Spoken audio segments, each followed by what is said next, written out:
안녕하세요. 여러분의 성장과 배움을 도와드리는 세이가쿠샤 코리아 세코입니다. 오늘은 다음 프로그램을 만들어 보기 전에 리스트와 딕셔너리에 대해 자세히 알아보도록 하겠습니다.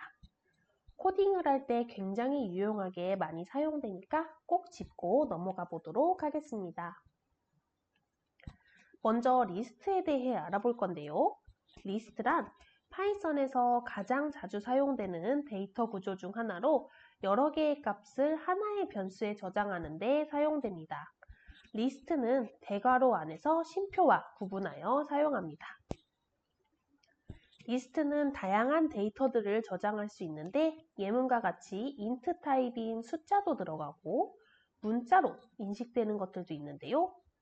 첫 번째 장점이자 특징입니다. 다음으로 인덱스, 순서를 가지게 되면서 지난 시간에 우리가 알파벳을 찾을 때처럼 리스트 안에서 몇 번째인지 읽거나 수정할 수 있습니다. 그리고 리스트 안의 데이터를 추가하거나 삭제 또는 수정을 할 수 있는데요.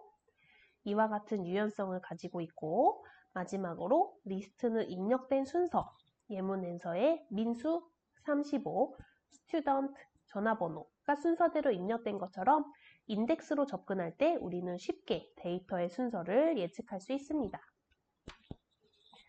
리스트 안에 데이터를 추가하려면 어떻게 해야 할까요? 바로 어펜드를 이용하여 추가합니다. 예를 들어 list num이라는 변수에 숫자 1, 2, 3이 있다고 해봅시다. 여기에 4와 5를 추가하고자 할 때는 list underbar num append 4 그리고 동일하게 써주신 뒤 뒤에 숫자 5를 추가해주면 되는데요. 결과를 한번 살펴볼까요? 먼저 4와 5를 추가하지 않은 상태에서 프린트를 해보았습니다. 결과는 1, 2, 3이 출력되네요. 다음으로 append를 사용하여 4와 5를 추가해 주었더니 리스트 안에 추가된 모습을 확인할 수 있습니다. 여기서 우리는 숫자 0을 추가하고 싶어지는데요. 0은 1이 오기 전에 오는 숫자이니까 1 앞에 추가하고 싶네요. 어떻게 추가하면 좋을까요? 4와 5를 추가할 때는 맨 마지막 데이터에 뒤에 추가되도록 하였지만 이번엔 우리는 몇 번째의 데이터가 와야 하는지 지정해 줄 필요가 있습니다. 그럴 때는 바로 append가 아닌 insert를 써서 추가해 주도록 합시다. 예문을 한번 살펴볼 텐데요. append와 작성하는 방법은 동일합니다. 변수 뒤에 insert를 써주면 되는데 몇 번째 자리에 추가할 것인지 말해줘야 하기 때문에 괄호 안에 지정할 순서와 값을 넣어주게 되는 것이죠. 그러면 1, 2, 3에서 0번째 자리에 0을 추가하였으니까 0, 1, 2, 3이 출력되는지 살펴볼까요? 정말 0, 1, 2, 3이 출력되었네요. 다음으로 리스트에서 삭제하는 데이터를 삭제하는 방법인데요. 추가하는 법과 조금 다른 것 같습니다. 이번에는 pop을 사용해 주었습니다. 이 pop 안에 숫자 2는 무엇일까요? 2는 1, 2, 3, 4, 5에 2를 뜻하는 것이 아닌 1, 2, 3, 4, 5에서 두 번째를 삭제하라는 뜻입니다. 여기서 두 번째 숫자는 무엇일까요? 2라고 생각할 수 있겠지만 컴퓨터에서는 숫자를 셀 때 1부터가 아닌 0부터 세주어야 하는 것 기억하고 계시지요? 그렇기 때문에 여기서는 3이 삭제되게 됩니다. 3이 삭제되고 나머지가 출력되었네요. 또 다른 삭제법을 알아볼까요? 여기서는 remove가 왔네요. remove는 무엇을 삭제할까요? pop과 같이 2가 괄호 안에 존재하므로 3이 삭제되는 것일까요? 결과부터 살펴볼까요? 여기는 3이 아닌 2가 삭제되었네요. remove 옆에 2의 뜻은 삭제할 값을 말하는 것이고 입력한 값이 리스트에 여러 개 있으면 가장 앞에 있는 값만 삭제하게 됩니다. 그 외에도 삭제하는 법은 다양하지만 오늘은 이 두 가지를 배워보았습니다. 리스트를 마지막으로 수정하는 법도 알아볼까요? 수정도 간단한데요. 리스트 언더바 num에서 세 번째 자리 값을 8로 바꾼다고 지정해 주었습니다. 그랬더니 1, 2, 3, 8, 5, 2가 출력되었네요. 세 번째 자리의 숫자는 4이니까 4 대신 8이 들어간 것이지요. 리스트에 대해서 이제 이해가 좀 되셨을까요? 다음으로 딕셔너리를 알아보도록 하겠습니다. 딕셔너리란 무엇일까요? 바로 키와 값인 value가 한 쌍을 이루어 하나의 대응 관계를 가지고 있는 자료형을 뜻합니다. key equal value의 형태로 중괄호 안에 키와 value, 즉 값을 넣어주어 사용하게 되는데 이 키를 통해서 값에 접근하는 방식입니다. 우리가 락커 안에 짐을 넣어두었고 그것을 꺼내기 위해 키를 사용하지요. 키를 사용하여 문을 열고 그 안에 있는 짐에 접근하여 꺼내는 것이라고 생각하면 좋겠습니다.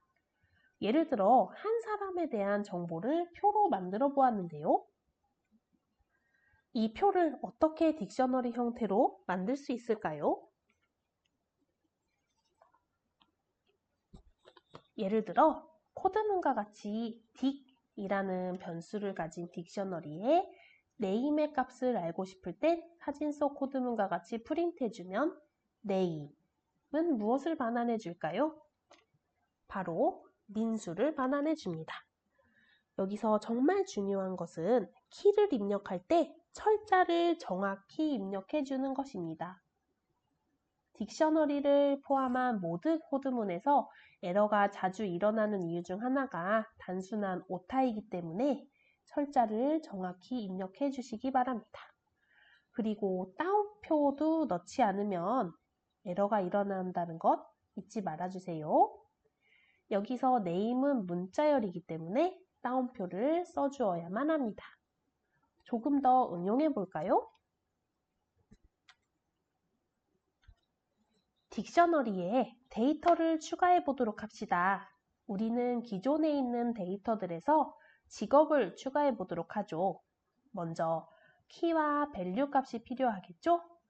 직업이니 간단하게 잡이라고 키를 설정하겠습니다. 그리고 값을 학생인 student로 해보죠. 그러면 중괄호 안에 잡 student의 형태가 되겠지요. 추가한 모습을 살펴볼 건데요. 딕이라는 변수에 대괄호와 따옴표를 써서 잡이라는 키를 설정해 주었고 그 값을 student라고 해주었습니다. 맨 마지막에 student가 추가되었는데요. 삭제하는 법까지 알아볼까요? 딕을 써주고 중괄호를 써서 공백인 상태에서 출력해 보겠습니다. 사진과 같이 모든 데이터들이 사라지고 중괄호만 남은 것을 살펴볼 수 있는데요. 이러한 게임을 재시작할 때 점수나 랭킹을 초기화하는 것 등의 프로그램을 짤 때 유용하게 사용됩니다. 다음으로 딕셔너리 안에 데이터를 수정하는 법도 알아보도록 하겠습니다. 데이터 중 이름을 민수가 아닌 길동으로 수정한다고 해봅시다. 바꿀 데이터의 값을 오른쪽에 써주고 그것을 왼쪽의 딕셔너리의 name 안에 넣어줍니다. 실행해 보니 민수가 길동으로 바뀌어 있네요. 마지막으로 딕셔너리를 포문에서 사용해 볼까요? 이렇게 포문을 작성해서 프린트를 하면 무엇이 나올까요? 딕의 키와 밸류 값이 다 나오는 것이 아닌 키값만 출력되었다는 것 알 수 있을까요? 그러면 value는 어떻게 구하면 될까요? 여기서 print를 써주고 괄호 안에 dig을 불러주어 그 안에 i 값을 넣어주었습니다. 쉽게 생각하면 좀 전에 dig을 부르지 않고 바로 i를 출력했더니 키값만 나왔으니까 dig의 키를 부르면 거기에 따른 value 값이 오면서 출력되는 것이지요. 결과값은 사진과 같습니다. 그럼 이 두 가지를 각자 다 프린트해보면 어떻게 될까요? 사진과 같이 키와 value의 값이 각각 출력되었습니다. 이렇게 추가, 삭제, 수정까지 알아보았는데요. 어떠셨을까요? 딕셔너리와 리스트의 활용법을 이해하셨을까요? 비슷하면서도 사용법이 조금 다른 리스트와 딕셔너리.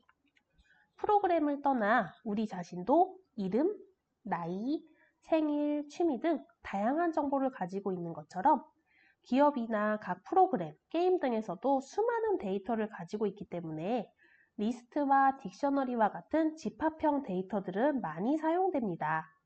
그러니 여러분도 상황에 맞게 각 데이터들을 잘 사용하시면 좋겠죠? 그럼 이번 강의도 굉장히 수고 많으셨습니다. 우리는 다음 시간에 딕셔너리로 만나는 간단한 프로그램을 만들어 보도록 하겠습니다. 다음 시간에 뵙겠습니다. 감사합니다.